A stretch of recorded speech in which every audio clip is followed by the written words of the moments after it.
सबै कुरा गरिसकेको मान्छे म के भन्छु भनेदेखि अझै पनि तपाईहरु फलानो एमाले माओवादी कांग्रेस रासपा मन्त्री लौरो भनेर हिँड्नुहोस् तपाईहरुको घर रहनेवाला छैन तपाईहरु घर रहन्छ सिंहदरबारमा आगो लगाएर केटाकेटी खेल खेले जस्तो सरकार चलाएको हेरौँ त अब को हुँदैछ थाहा छ यो सरकारमा अलिक दिनमा एमालेको मान्छे पनि जान्छ कांग्रेसको मान्छे पनि जान्छ प्रचण्डको मान्छे पनि जान्छ र सरकार चलाएर अनि त्यहाँबाट यिनीहरूले चुनाव गर्छन् कुरा बुझ्नु भएन अनि यहाँ कसैलाई के चाहिएको छ जम्मा सांसद चाहिएको छ कसैलाई के चाहिएको छ मन्त्री चाहिएको छ मलाई त प्रधानमन्त्रीले दिएको नि मैले नलेको मलाई अहिले के चाहिएको छ उहाँहरूको घर फिर्ता गर्ने सरकार चाहिएको छ उहाँहरूको जग्गा फिर्ता गर्ने सरकार चाहिएको छ उहाँहरूको ऋण मिना गर्ने सरकार चाहिएको छ कुरा भन्नुभयो के त्यसले गर्दाखेरि तपाईहरु के बुझ्नुहोस् भने मैले हरेक भिडियो सार्वजनिक गर्दाखेरि मलाई प्रेसर गर्छ तर म डराउँदिन मृत्यु म जन्मिँदा सँगै आएको मैले मर्नु पर्छ मैले भने मलाई कति प्रेसर आएको छ कहिले तेरो तँलाई यति पैसा दिन्छौ तँलाई यो मन्त्रालय दिन्छौ तँलाई यो दिन्छौ मैले भने मलाई किन्नलाई पैसा छैन यहाँ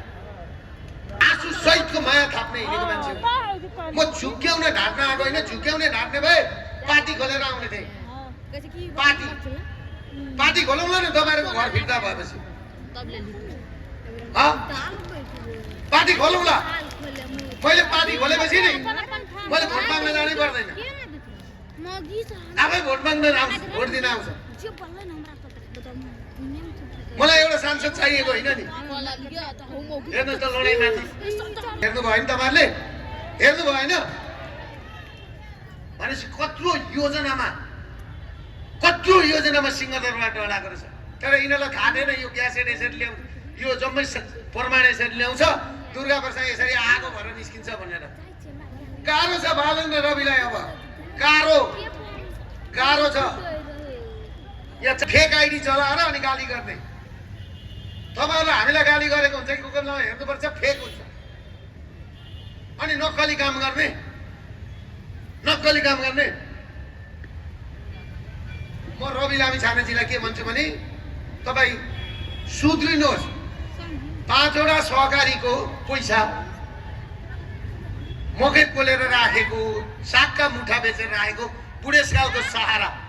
तपाई के भन्नुहुँदैछ आफै मेरो भागको चाहिँ म लगेर तिर्छु भन्नुहुन्छ भाग त रहेछ नि त थाहा रहेछ नि त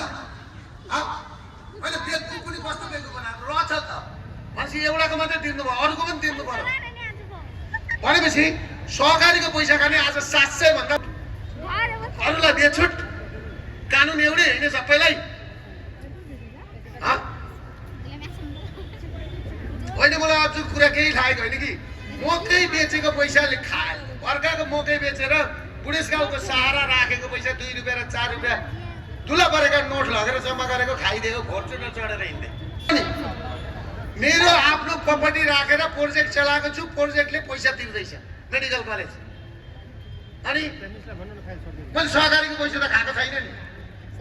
लघुवित्तको पैसा खाएको छैन भनेपछि तपाईहरुले के बुझ्नुहोस् भने जति धरानवासीले समाउनु आतले ओ अरु त केले समाउनुहुन्छ हातैले समाउने त हो नि अरु त उपाय छैन अरु देशमा त उताबाट हान्दाखेरि यता हेर्नुहोस् त हेर्नुहोस् अनि अहिले कसरी बाँड्दैछन् तपाईहरुलाई यो कुरा चित्त बुझेको छ भन्नुस् न चित्त बुझिरहेछ यो कुरा